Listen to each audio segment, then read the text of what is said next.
Mirë, do të flasim më gjërësisht për këtë çështje, akuzat, masat e dënimit dhe çfarë shkakton tek ekstremi djathtë ky dënim. Do të flasim në komunikim të drejtë për drejtë me Skype. Anila Hyka do të jetë me mua, antare e Këshillit Koordinues të Diasporës. Zonja Hyka, ju përshëndes, faleminderit.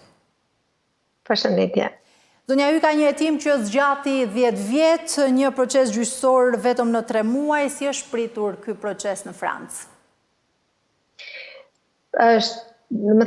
Varet nga cila pikë dhe kush e shikon nga pjesa e popullatës. Po të shikosh ata që janë simpatizantë të Le Penit që këto vitet e fundit është rritur shumë, e shikojnë më tepër si një hakmarrje politike, e shikojnë si proces që po dëmtohet, opozita e djathtë, sidomos ekstremi i djathtë, sepse e marrin si shembull edhe në rastin e François Fillon, që ishte para disa vitesh, që u dënua eksaktësisht për të njëjtën arsye, jo për shpërdorim fondesh të Parlamentit Evropian, por shpërdorim fondesh të Parlamentit francez, ndërsa pjesa tjetër e konsiderojnë që nuk është hera e parë që Marine Le Pen akuzohet ose dyshohet për abuzim dhe shpërdorim detyre, kështu që e presin me entuziazëm. Plus që është edhe pjesa tjetër që ajo humbet, jo se humbet të drejtat e funksioneve, domethënë ajo është deputete sot parlamentit dhe do ta vazhdoj ta kryej rolin e deputetes, por i është ndaluar për 5 vjet të prezantohet në çdo lloj funksioni publik, domethënë as si kandidate për presidente, as kandidate për zgjedhjet e ardhshme parlamentare, as për çdo lloj, domethënë, mundësie tjetër për të zgjedhur. Ndërkohë analistët si analizojnë të gjithë procesin?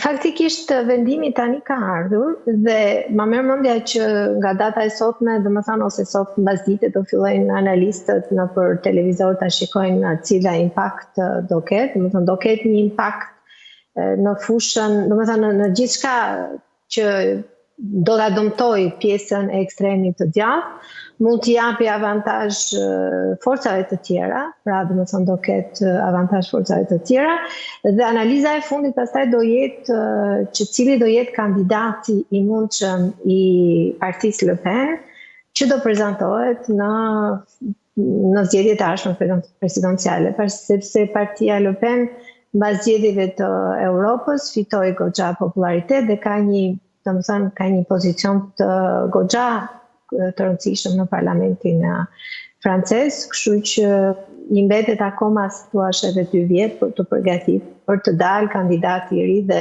ma më mendoj që gjithë ndryshimet do dalin, domethënë gjitha diskutimet do jenë kush do jenë kandidatët e ardhshëm, duke pas parasysh që dhe Macroni nuk mund të jetë kandidat në zgjedhjet e ardhshme. Domethënë një nga gjërat që shqetëson gjithmonë Francën është që deri më sot nuk ka patur një kandidat ose nuk ka figura akoma që janë spikatur dhe që identifikohen si potencial në zgjedhjet e ardhshme presidenciale. Nuk është ndonjë gjë që na çudit, por nga ana tjetër një pjesë janë komfort sepse duke pas parasysh që Macroni nuk do pozicionohet, pozicioni i Le Penit dukej si më i fortë.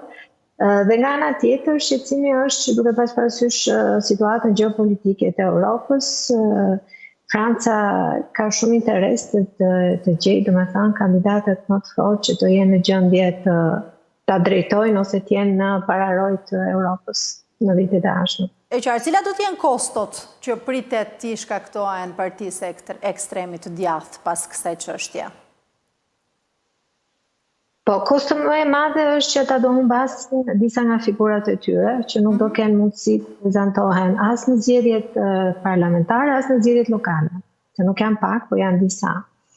Përveç atyre janë dhe punonjës, domethënë rrotull tyre, si shefi kabinetit apo personel tjetër që janë edhe dënohen, pra që janë, si thosh, ai brezi që përgatitet për të qenë brezi i jashtëm i politikës. Ndërsa, domethënë, sigurisht që kjo e dobëson krahun e djathtë, domethënë ekstremin e djathtë, Dhe ndoshta i jep favor partive, një partie tjetër që është prapë ekstrem i djathtë, e atij gazetare që për momentin s'ja kujtoj emrin, po që ai mund të marrë si thosh një avantazh. Në partinë e Le Penit një që mund të ketë, domethënë mund të marrë goxha hoc dhe që ka pas goxha simpati është mbesa e Le Penit. Ajo Marion Le Pen që mund të ndoshta ketë opsionin dhe të përfitoj nga ky moment dhe të dali në avantazhe të jetë si thush pararoje e partisë. Tani duke patur parasysh faktin që akuza pra është do t'i hiqen 5 vite nga ushtrimi i funksioneve publike, rrezikon kështu vetë Marie Le Pen që të mbetet jashtë politikës?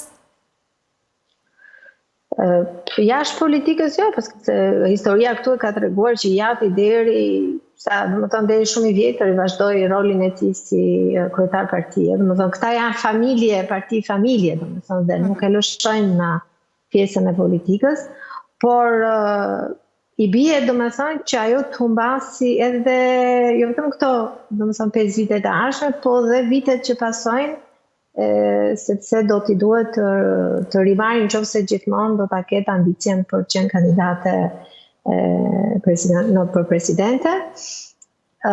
Vetëm në rastin domethënë më të keq është që ndoshta nëse mbesa e vet Marioni që kanë pas ca rivalitete para disa vitesh, merr si thosh fuqi, mundet edhe të marrë partinë. E qartë. Përveç Marie Le Pen janë edhe 8 eurodeputet të tjerë, anëtar të tjerë të partisë, a mund të shkojnë më tej këto akuza?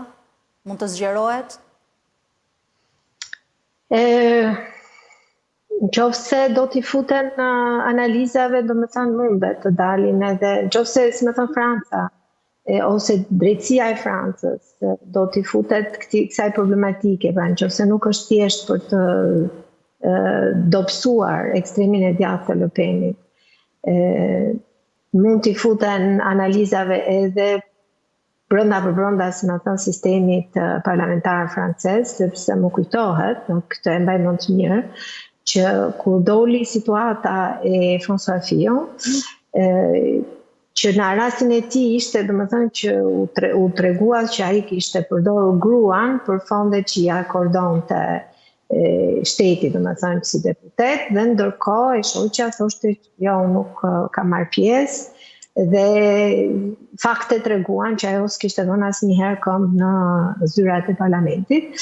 Dhe aty doli që nuk ishte vetëm, si më thënë ky, po kishte shumë parlamentarë të tjerë që kishin bërë të njëjtën gjë, pra që kishin përdorur njerëzit e tyre, njerëzit e partisë, familjarët e tyre, duke në emrin e punësimit.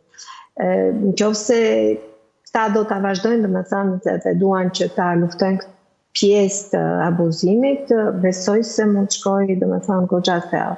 Nëse nuk do t'ja hynë kësaj sepse ja arritën qëllimin për ta dobësuar partinë e Le Penit, do mbeten me këtë. Një pjesë është Europës, sepse ishte Europa që zbuloi që kishte abuzime dhe pastaj i takonte drejtësisë franceze të merren me këtë. Pjesa tjetër pastaj është politikë. E qartë. Mirë, zonja Juka, faleminderit që ishit në këtë komunikim të drejtë për drejtë.